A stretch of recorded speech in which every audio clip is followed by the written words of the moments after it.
سورہ آل عمران آیت نمبر 96 تک ہم نے پڑھ لیا تھا. جی 96 تک ہم نے کر لیا تھا، لیکن ہم وہی آیت سے شروع کرتے ہیں. اور بڑی سمجھنے والی چیز تھی اس کے اندر، یہ سورہ آل عمران ہے، آیت نمبر 96 ہے. اور یہاں سے بھی جیسے ہم سورہ بقرہ کی آیت نمبر 125 سے لیتے ہیں کہ اتخذوا من مقام ابراہیم مصلی. جب کبھی آپ لوگ کسی کو 125 سورہ بقرہ کی آیت کی گرامر بھی چاہیے ہو تو مجھ سے ضرور لے لیا کریں، کیونکہ آپ کو پتہ ہے کہ جب ہم یہ دعویٰ کرتے ہیں کہ ہم قرآن کے مطابق بس دین کو لے کے چلیں گے، تو وہ نماز وہ سمجھتے ہیں کہ صرف اللہ کے رسول کے لیے آئی تھی یا انہوں نے سکھائی، جس کے بعد لوگ بڑے کنفیوز ہوتے ہیں، کیونکہ وہ حدیث کا انکار، وہ جھوٹی حدیثوں کا انکار، صحاح کی اوتھینٹسٹی میں دراڑیں پڑنا، اس کو لوگ اب تک قبول نہیں کر رہے ہیں. اور انشاءاللہ جب ہم حق کو بولتے رہیں گے، اللہ ہماری بھی اصلاح فرماتے رہیں، تو انشاءاللہ تھوڑے عرصے بعد تو حق غالب آ ہی جاتا ہے. تو خدا نخواستہ ہم دیر کر دیں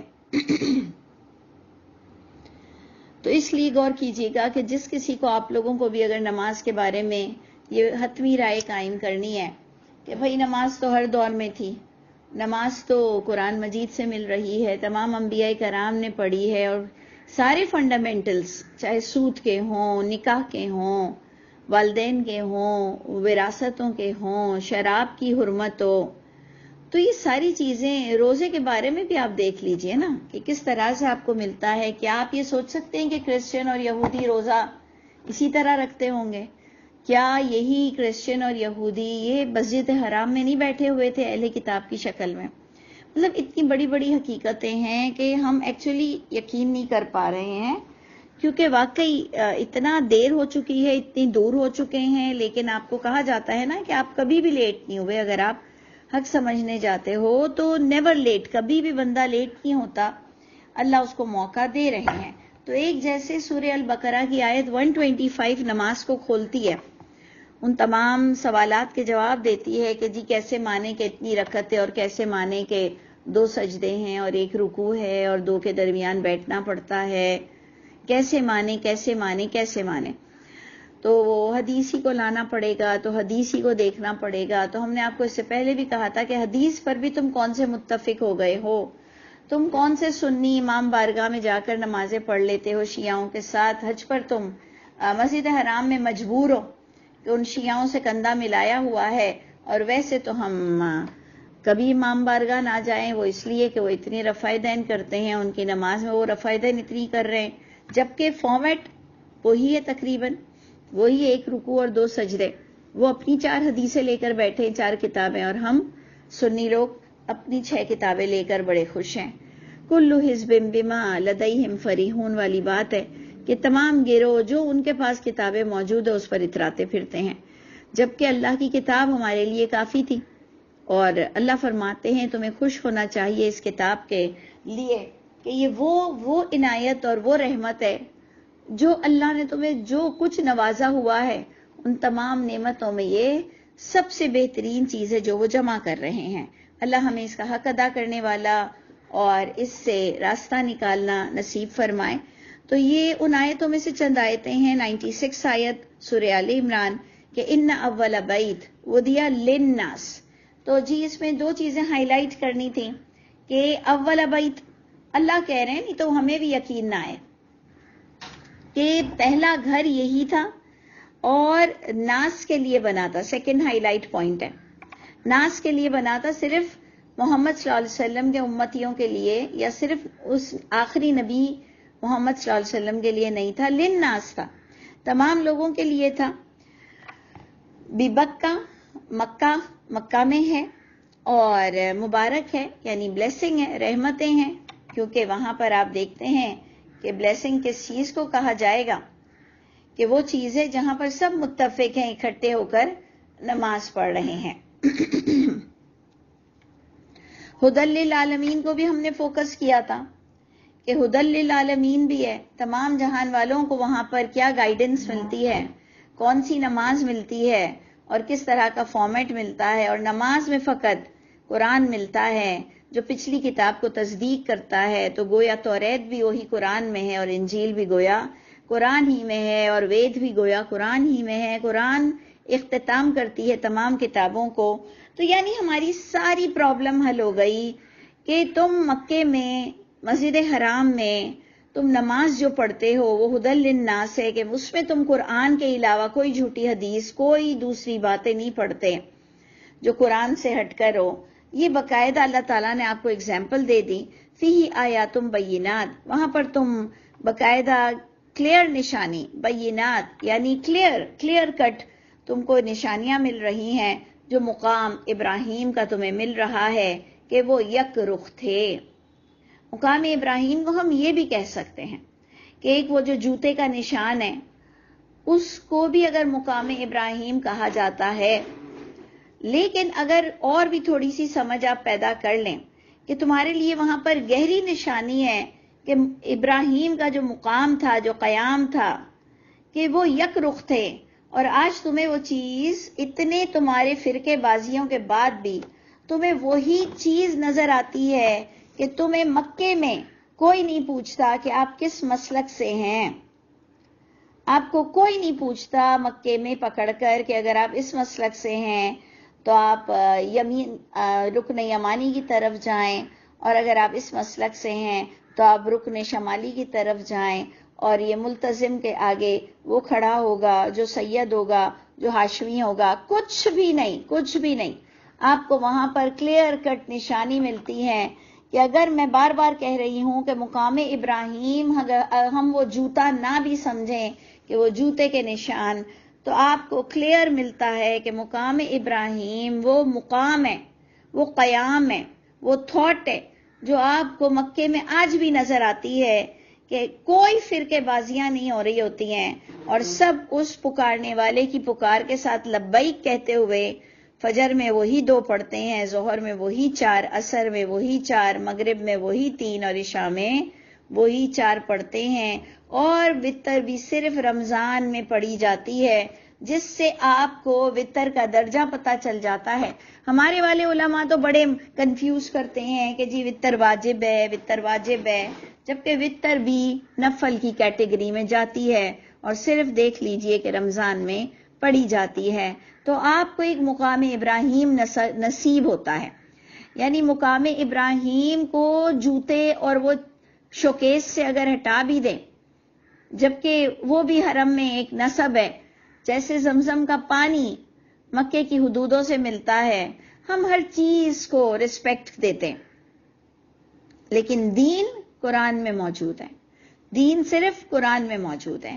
اور مقام ابراہیم ہم ابراہیم علیہ السلام کا ایک ٹریک کو بھی لیتے ہیں کہ یہ ان کا قیام تھا کہ انہوں نے کوئی مسلک، کوئی فرقے اور کوئی طرح کی اس طرح کی باتیں نہیں کی الہامی کتاب کے علاوہ، جسے ملت ابراہیم کہا جاتا ہے. اور اللہ تعالیٰ نے فرمایا، جو میں دوبارہ کہہ رہی ہوں آپ لوگوں کے آگے، 95 آیت، جبکہ ہم 96 پڑھ رہے تھے، 95 میں تھا، قل صدق اللہ، اے نبی آپ کہہ دیجئے کہ اللہ نے جو کہا ہے وہ سچ کہا ہے. تو ملت ابراہیم کی اتباع کرو، یعنی اللہ کا کہنا ملت ابراہیم ہے. قل صدق اللہ، اے نبی آپ کہہ دو اللہ نے سچ کہا ہے، فاتبعوا ملت ابراہیم. تو اے لوگوں، جو اللہ نے سچ کہا ہے، جو وحی ہے، وہ ملت ابراہیم ہے. اور وہ کیا ہے؟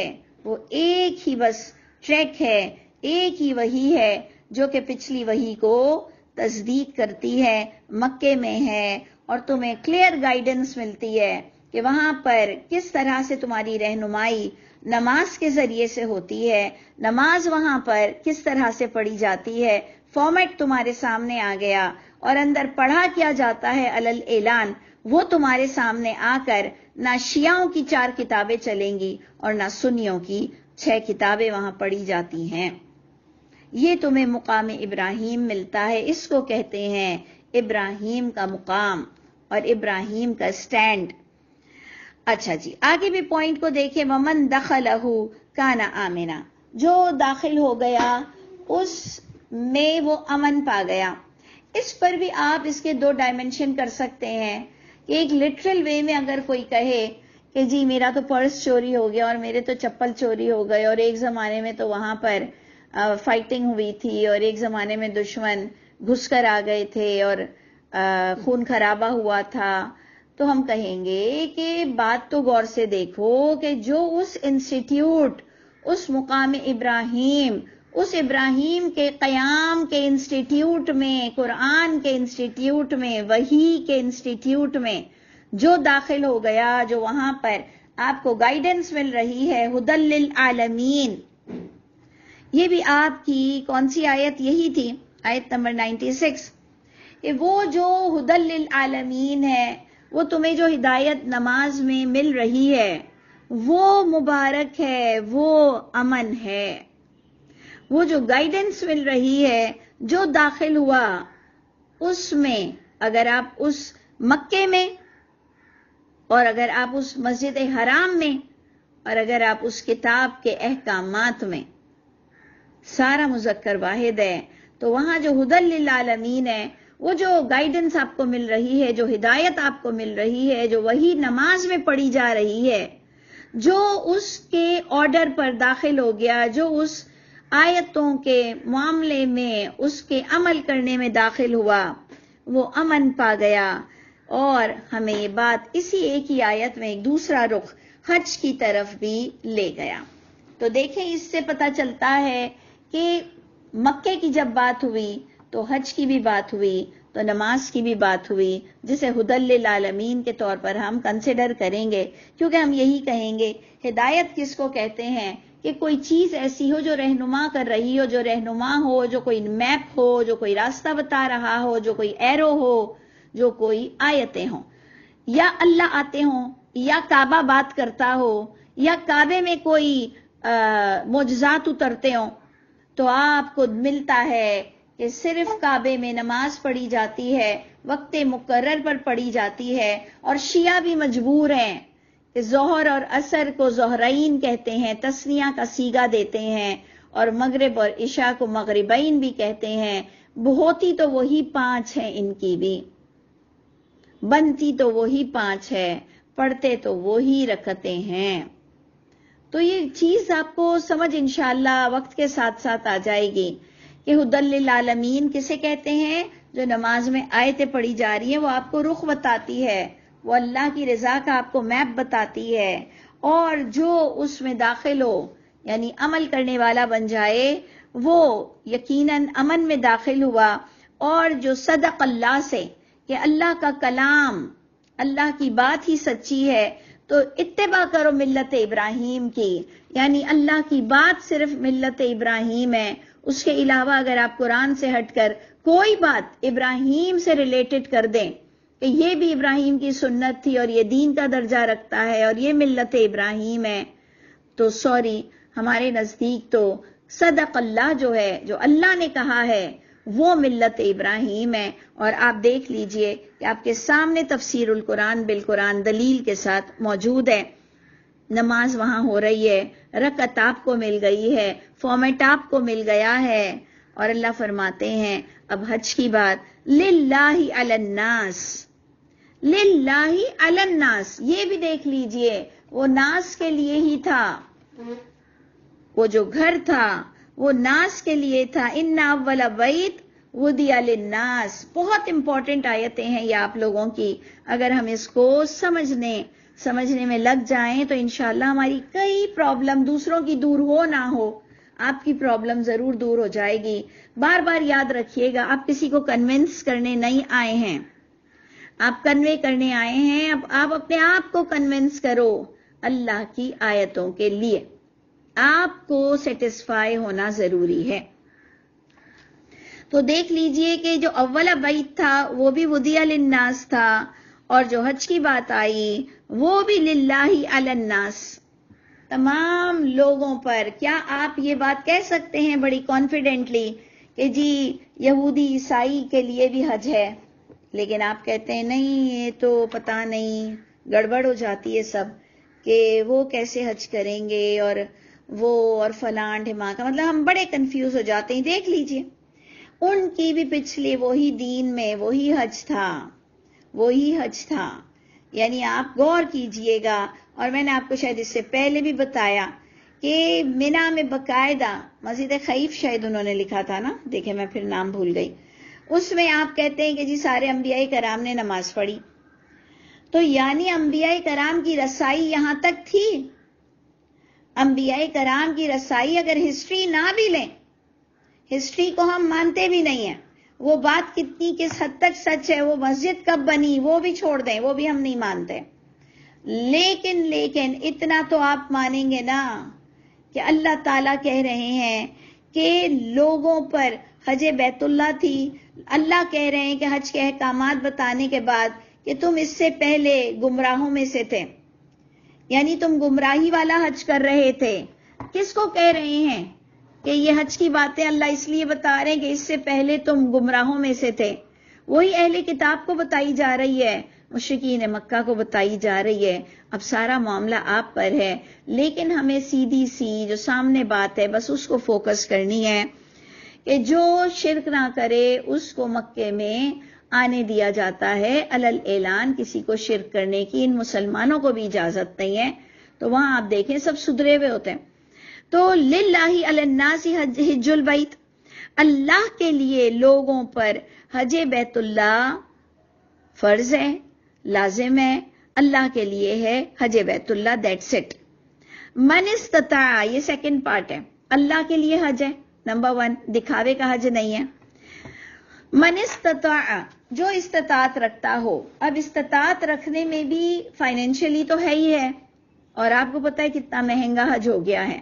فائنینشلی تو ہے ہی ہے، لیکن فزیکلی بھی ہے نا. اب فزیکلی جس کی استطاعت اب نہیں رہی، جب اس کے پاس پیسہ تھا تو اس کے پاس فزیک نہیں تھی، یعنی ہمت طاقت نہیں تھی.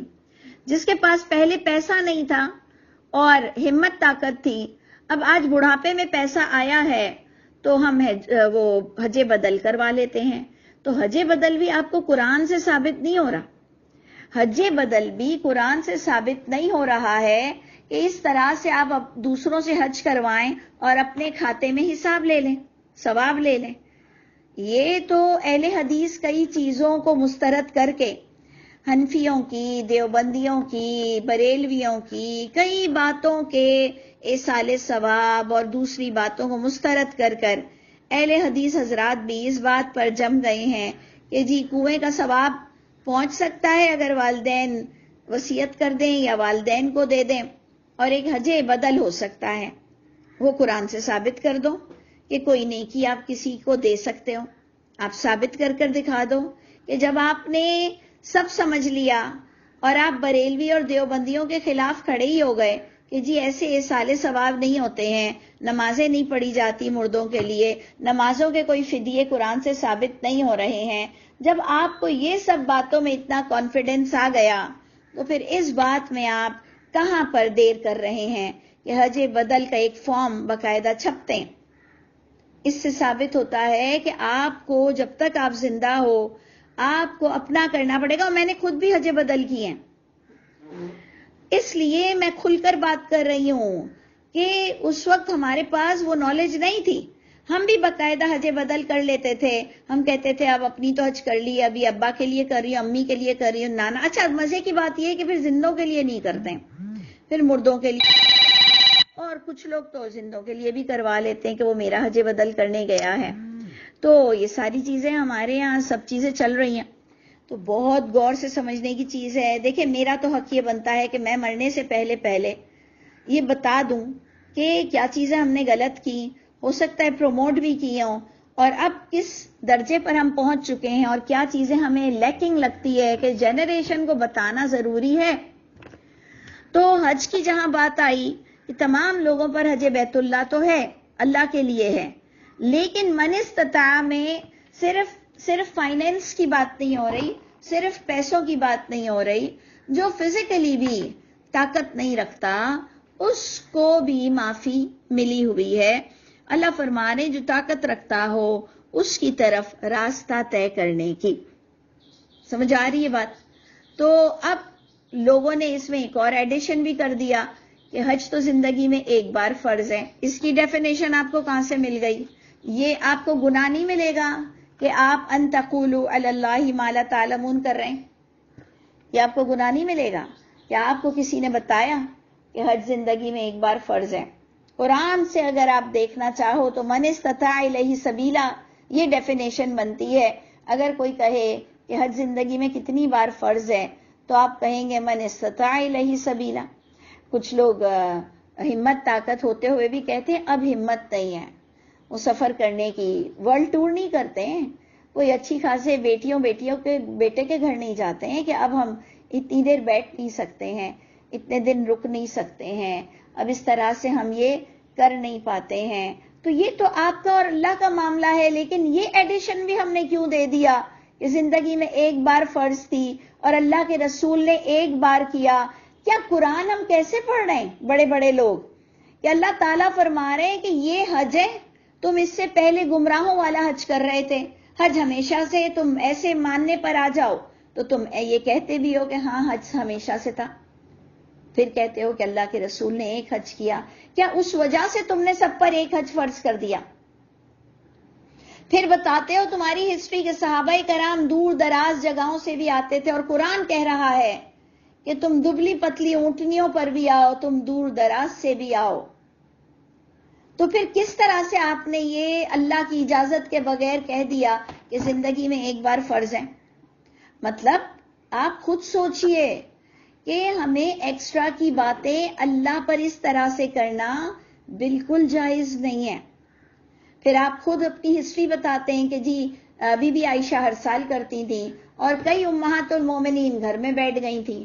پھر جب آپ ایک طرف یہ بھی بولتے ہو ایک طرف وہ بھی بولتے ہو, قرآن میں یہ بھی مل رہا ہے, تو کم از کم میں صرف آپ لوگوں تک بات پہنچا رہی ہوں کہ اگر آپ میں اور مجھ میں بھی کوئی لوگ ایسے ہیں جو اس طرح کی باتیں کانفیڈنٹلی کر لیتے ہیں اور سمجھتے ہیں کہ یہ تو سچ ہے, تو یہ سچ نہیں ہے. قرآن سے ثابت نہیں ہو رہا کہ جی ایک حج فرض ہے, قرآن سے ثابت نہیں ہو رہا ہے کہ جی کس طرح سے ہم کہہ دیں کہ اللہ کے رسول نے صرف ایک ہی حج کیا تھا.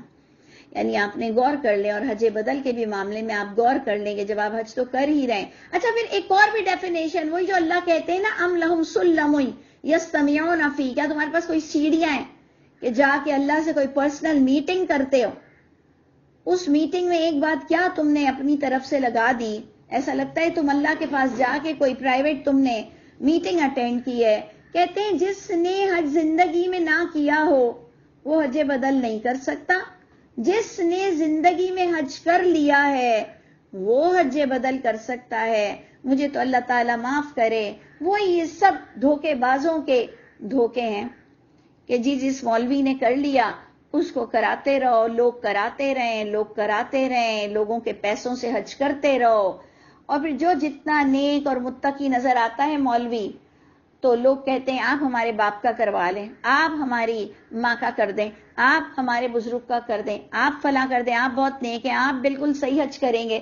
پھر لوگ اپنے مسلک والے سے اپنا حج بدل کر آتے ہیں کہ نہیں جی فلاں تو حج میں یہ نہیں کرتا, تو فلاں تو حج میں یہ نہیں مانتا, تو جو میرے مسلک کا بندہ ہے وہ میرے باپ کا حج کرے گا تو میرے باپ کو صحیح پراپر ثواب ملے گا. یہ اللہ معاف کرے, وہ جو آیت آتی ہے الذین اتخذوا آیات اللہ ہزوا, وہ لوگ جنہوں نے آیتوں کا کھیل مذاق بنا رکھا ہے. اور آپ میں اور مجھ میں کوئی بولنے والا نہیں ہے یہ بات. ہمیں پتا ہے کہ کوئی سدھرے گا نہیں سدھرے گا, ہماری آواز پر کوئی سدھرے نہ سدھرے, لیکن ہمیں اتنا پتا ہے کہ اللہ ہم سے پوچھیں گے کہ کیا اس ٹاپک پر تمہیں کوئی نو ہاؤ تھی؟ ہم کہیں گے جی تھی. بولا کچھ نہیں, اللہ تعالیٰ کیا بولتی. تو پھر آپ دیکھ لیجئے کہ اللہ تعالیٰ کا آپ سے کیا ریلیشن ہوگا. اللہ تعالیٰ آپ سے راضی ہوں گے یا اللہ تعالیٰ آپ سے ناراض ہوں گے کہ ہاں اچھا ہے ان کے منہ نہیں لگے, یہ کہیں گے اللہ, یا اللہ آپ سے پوچھیں گے کہ کیا تمہارے پاس اس ٹاپک کے بارے میں نو ہاؤ تھی, تم نے کتنی ڈسکس کی, کتنی بات لوگوں تک پہنچایا. ہم کہتے ہیں اللہ جی کون سنتا ہے, یہ تمہارا کام نہیں ہے کون سنتا ہے اور کون نہیں سنتا ہے. تو اس لیے غور کیجئے گا, ہم سب کے ذمے یہ سارے کام ہیں. اور جب کبھی کوئی پلیٹ فارم مل جائے اور کوئی ایسی باتیں مل جائیں, اتفاق سے آج ہمارا حج ہی کا ٹاپک ہے اور الحمدللہ رمضان کے بعد حج ہی کے ٹاپک شروع ہوتے ہیں. ٹھیک ہے جی, تو ادھر آپ نے دیکھ لیا کہ اللہ کے لیے کرو جو استطاعت رکھتا ہو اس کی طرف راستہ طے کرنے کی، وہ چاہے کتنے بھی کر لے۔ پھر چلے میں اس کے ساتھ یہ آیت کو اینڈ کر ایک اور بات کہتی ہوں۔ ومن کفر، جو کفر کرے گا حج سے، کفرہ کس پر جائے گا؟ حج پر جائے گا نا، کہ جو بے نیازی برتے گا، جو کفر کرے گا، جو استطاعت ہوتے ہوئے حج نہیں کرے گا، فَإِنَّ اللَّهَ غَنِيٌّ عَنِ الْعَالَمِينَ، اللہ بھی بے نیاز ہے تمام جہان والوں سے۔ اگر اس کا جو میں ایک لاسٹ پوائنٹ بتا رہی ہوں کہ میری جو ایکسپیرینسز ہیں، کہ لوگ کہتے ہیں کہ ایک بار حج کرو، لوگوں کو موقع دو، کیونکہ لوگوں کو حج کرنے نہیں ملتا۔ بات بالکل صحیح ہے، میری بھی چاہت یہ ہے، کیونکہ ایک زمانے میں ہوتا تھا کہ بیلٹنگ ہوتی تھی، اور بیلٹنگ میں ہم جب دیکھتے تھے کہ ہم نے حج کر لیا اور ہم نے حج بدل کے فارم بھرے ہوتے تھے، کیونکہ پہلے ہم کر لیتے تھے حج بدل، تو ہم نے جھوٹ نہیں بولا ہوتا تھا کہ ہم نے پہلے حج نہیں کیا ہے، ہم سچ بولتے تھے کہ ہم نے حج کیا ہے، ہم حج بدل کر رہے ہیں۔ تو وہ ہمارے دوسرے کلر کے فارم ہوتے تھے، اس میں بھی بیلٹنگ ہو کر ہمارے اپنے گروپ میں ایسے لوگوں کو نکال دیا گیا جنہوں نے کبھی بھی حج نہیں کی تھی اور ہمیں لے لیا۔ ہم باقاعدہ، آپ کو تو پتہ ہے میں الحمدللہ ہمیشہ معاملات میں آفیسز تک پہنچ جاتی ہوں، جیسے قرآن کے معاملات میں میں علماء تک پہنچ جاتی ہوں، تو میں اس کی آفیسز میں بھی گئی، کیونکہ مجھ سے دیکھا نہیں جا رہا تھا، لوگ رو رہے تھے کہ جنہیں کبھی بھی حج کرنے کا موقع نہیں ملا، ان کا نام نہیں آیا اور ہمارا نام آ گیا۔ تو انہوں نے مجھے سمجھایا دو بات، کہ ایک تو بولا بی بی آپ نے حج بدل میں ڈالا، حج بدل کی بیلٹنگ میں آپ آئی ہو، اور انہوں نے پہلی حج میں ڈالا، وہ ان بیلٹنگ میں ڈسکوالیفائی ہوئے۔ انڈرسٹینڈ؟ سمجھ آ رہی ہے آپ کو میری بات؟ ہم حج بدل میں تھے، اس کی بیلٹنگ میں ہم نکلے ہیں، اور وہ پہلی حج کی بیلٹنگ میں وہ ڈسکوالیفائی ہوئے، اس لیے آپ کا ان سے کوئی تعلق نہیں، آپ نے ان کا حق نہیں مارا، آپ نے حج بدل ایجاد نہیں کیا۔ گورنمنٹ نے باقاعدہ اسپیسیفک گنتی کے ساتھ، گورنمنٹ کے پاس گنتی ہوتی ہے کہ اتنے لوگ گورنمنٹ میں سستے پیسوں میں جائیں گے، اتنے لوگ مہنگے پیسوں میں جائیں گے، اور اتنے لوگ حج بدل میں جائیں گے، اور اتنے لوگوں کی اجازت سعودی حکومت نے دی ہے۔ ٹھیک ہے جی، اچھا اس پر ہم نے کہا کہ اچھا اگر میں اپنی حج کے جو میری حج، میں ان لوگوں کے لیے میں ہٹ جاؤں، اور جنہوں نے حج نہیں کیا ان کو آپ دے دیجئے۔ انہوں نے کہا بی بی آپ بہت اچھی طرح سے ہٹ جائیں، لیکن یہ یاد رکھیے گا کہ آپ جو نام لائیں گی وہ نام ہم نہیں شامل کریں گے، وہ دوبارہ پروسیجر کے تحت وہ کسی اور کو ملے گا، وہی حج بدل کے ہی اس میں ملے گا۔ اور اگر کوئی جس نے حج نہیں کی اور ان میں سے ہی ان کے بچے کا نام نکلا اور ان کے چچا کا نام نہیں نکلا، تو وہ بھانجا یا بھتیجا کہے گا کہ جی میرا نام ہٹا کر چچا کو دے دیں، تو بھی ایسا نہیں ہو سکتا ہے۔ وہ سارا ایک لا اور قانون کے تحت ہے کہ اب وہ گورنمنٹ ہی، وہ جب کوئی ہٹے گا اپنی سیٹ سے تو وہ دوسرے کو اپنی مرضی سے دے گی، آپ کے اور میرے چچا ماموں کو یا میری پسند کے لوگوں کو نہیں دے گی۔ تو تین چیزیں میں نے سیکھی کہ انہوں نے کہا سارے فارمز الگ الگ ہوتے ہیں، نمبر 2 گورنمنٹ کی جتنی اجازت ہے اتنے ہی لوگ جائیں گے، اس لیے یہ کہنا کہ آپ جاتے ہو تو رش ہوتا ہے، آپ نہیں جاؤ گے تو وہ اتنے لوگوں کو پورا ضرور بھیجیں گے، یہ کمائی کا بھی ذریعہ ہے۔ اگر کہ 100 لوگوں کی اجازت سعودی حکومت نے دی ہے تو 100 ہی جائیں گے، آپ اپنی جگہ سے ہٹ جاؤ تو دوسرا حج بدل والا آپ کے پاس آ جائے گا۔ یعنی اتنے اسپیسیفک لوگوں نے ہی جانا ہے جتنا گورنمنٹ نے اجازت دی ہے۔ تو اس لیے یہ کہنا کہ آپ حج پر جاتے ہو تو رش کر دیتے ہو، تو آپ لوگ بار بار حج کیوں کرتے ہو، تو یہ چیزیں بھی آپ کے پاس جیسے دوسری دنیاوی تعلیم ہے، ایسے اس معاملے میں بھی آپ کے پاس تعلیم تھوڑی بہت ہونی چاہیے۔ تو اس لیے میں آپ کو یہ ساری باتیں بتا رہی تھی، لیکن یہ بڑی خطرناک آیت ہے جو آخری والی ہے، ومن کفر، جو کسی بھی معاملے میں کہتا ہے نا نہیں بابا اب حج نہیں کرنا یا اب عمرہ نہیں کرنا، تو اس کو تھوڑا اپنا زبان پر خیال کرو، کہو اب ہمت نہیں پڑ رہی ہے، اب ہمت نہیں ہو رہی ہے، اور کیونکہ اللہ نے کہا فَإِنَّ اللَّهَ غَنِيٌّ عَنِ الْعَالَمِينَ، جو بے نیازی برتے گا، جو کفر کرے گا، تو اللہ تو بے نیاز ہے تمام جہان والوں سے، کہ اگر تمہیں حج کرنی ہے تو موسٹ ویلکم، حج اور عمرہ نہیں کرنا تو اللہ تعالیٰ تمہیں نہیں بلائیں گے، مت جاؤ. یعنی یہ مت کہو، بس اپنے زبان پر تھوڑا خیال کرو، کیونکہ یہ اللہ تعالیٰ کی جو یہ گھر ہے نا، یہ اللہ کا گھر، یہ صفا مروہ، یہ عرفات، یہ مزدلفہ، یہ سب چیزیں تقوی القلوب میں سے ہیں. اللہ فرماتے ہیں کہ یہ ان کی شاعر اللہ ہیں، یہ اللہ کی نشانیوں میں سے ایک نشانی ہے.